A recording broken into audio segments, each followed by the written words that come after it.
જય માતાજી ફેમિલી, કેમ છો બધાય? મજામાં જ હોઈશું બધાય. અને માં રાંદલ બધાયને હેમખેમ રાખે ને એવી હું દિલથી ને મનથી પ્રાર્થના કરું છું. તો હવે ફેમિલી, મારે તમને બધાયને વાત એક એવી કેવી છે કે મને એક વિડીયોમાં એવી કોમેન્ટ આવી હતી કે એક ભાઈએ મને એમ કીધું કે બેન, જે લોહીનો નહીં ને એ કોઈનો નહીં. તો હું દિલથી સ્વીકારું છું એ શબ્દને કે સાચી વાત છે એ ભાઈની, કે જે લોહીનો નહીં ને એ કોઈનો નહીં. સાચી વાત છે, આ સત્ય હકીકત જ છે. જેમ કે જે મારા મોસ્ટ ઓફ વિડીયા હોય ને એ ભાઈ બહેન વિશે જ હોય છે. એટલે દીકરી વિશે અને ભાઈ બહેન વિશે જ હોય છે. તો સાચી વાત છે એ ભાઈની. મારા ખુદની જ હું વાત કરું છું કે મારો ભાઈ એની પોતાની બહેનનો ન થયો, લોહીનો સંબંધ અમારા ભાઈ બહેનનો હતો તો મારો ભાઈ મારો ન થયો. તો હવે એને અન્ય સંબંધ સારા હશે તો એ સંબંધમાં એ શું થવાનું છે? સાચું કે ખોટું? લોહીનો ન થયો, પોતાની બહેનનો ન થયો, પોતાની બાપની દીકરી હતી એનો ન થયો, તો એ અન્ય સંબંધમાં શું સારો થવાનો છે? એટલે લોહીનો નથી ને એ કોઈનો નથી. જો એને મારા પ્રત્યે લાગણી હોત, ભાવના હોત, એને એમ થતું હોત કે મારા બાપની દીકરી છે, મારી બેન છે, મારું લોહી છે અને મારે એને આજીવન હસતા મોઢે બોલાવવાની જરૂર છે, જો એવી ભાવના હોત ને તો એનું મન કોમળ અને એનું દિલ હાવ એટલે હાવ કોમળ જ કહેવામાં આવે. પણ આ તો લોહીનો નહીં એ કોઈનો નહીં. નો બેનનો વિચાર કર્યો, નો બાપની દીકરીનો વિચાર કર્યો, નો પોતાના લોહીનો વિચાર કર્યો. હવે તમે જ બધાય મને ફેમિલી કહો કે લોહીનો નહીં એ કોઈનો નહીં, એવું સાચું કે ખોટું છે? તમે જ બધાય મને કોમેન્ટ કરીને કહેજો.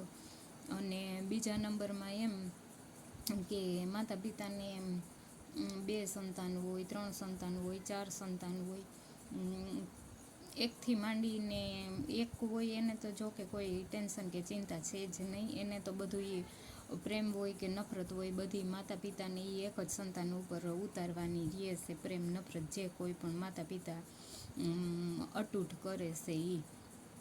પણ જેને 2 હોય, 3 હોય, 4 હોય, એના માટે ભેદભાવ કેવા થાય છે?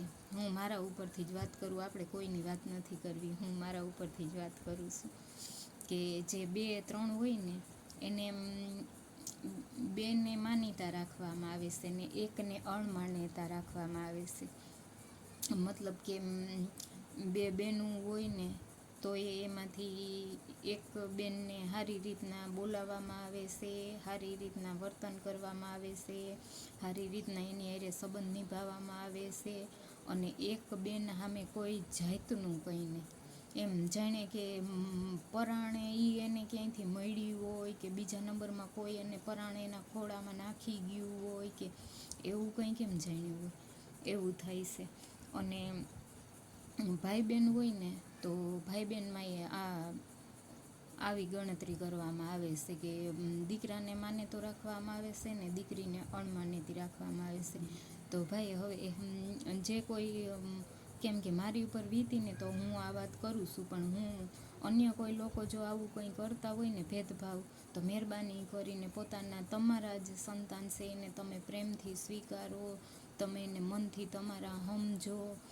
કેમ કે એ તો ભગવાન પાસેથી ઉતાવળ નહોતા કરતા કે મારે ધરતી પર જવું છે, મારે ધરતી પર જવું છે. એ તો ઉતાવળ નહોતા કરતા, એને લઈ આવવાવાળા એના માતા પિતા જ હતા ને. દીકરી હોય કે દીકરો હોય, એને આ ધરતી ઉપર લઈ આવવાવાળા એના માતા પિતા જ હતા ને.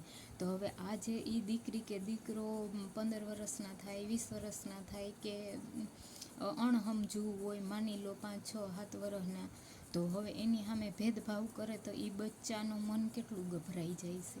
અને જે વ્યક્તિ સમજદાર થઈ જાય છે, માની લ્યો 15 વર્ષથી 20 વર્ષ સુધીનું કોઈ પણ વ્યક્તિ હોય એ સમજદાર થઈ જાય છે, તો એના મન ઉપર કેટલું વીતે છે કે મારા મા બાપ ભેદભાવ કરે છે, મારા ભાઈ બહેન ભેદભાવ કરે છે મારી ઉપર, તો હું ખરેખર એની દીકરી છું કે નહીં, ખરેખર હું એનો દીકરો છું કે નહીં. કે ખરેખર હું એની ભાઈ બહેન છું કે નહીં, એવા એના મનમાં એવા સવાલો પેદા થાય છે. તો હવે એ બિચારું ગભરાય અને ન તો પોતાની વેદના વ્યક્ત કરી શકતું હોય કે ન તો કોઈને જણાવી શકતું હોય.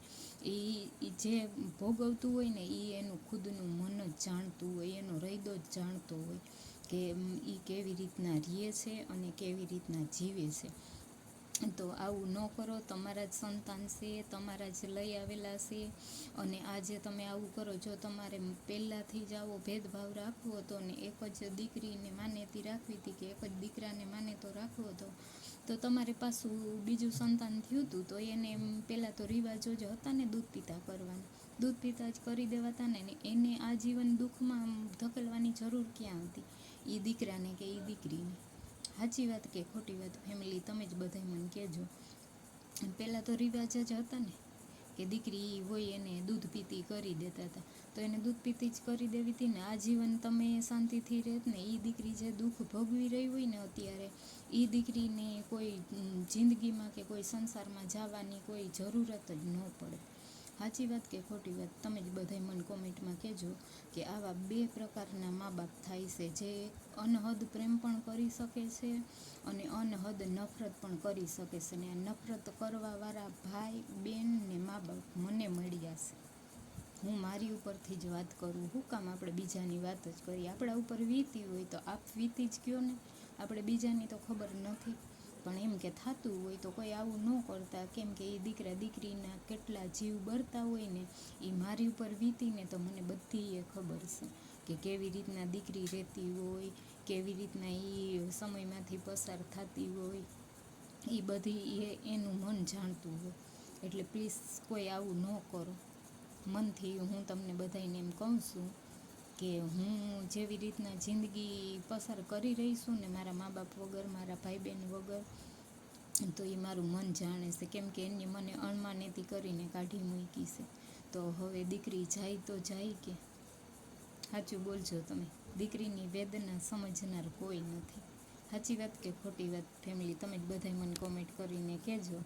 જય માતાજી.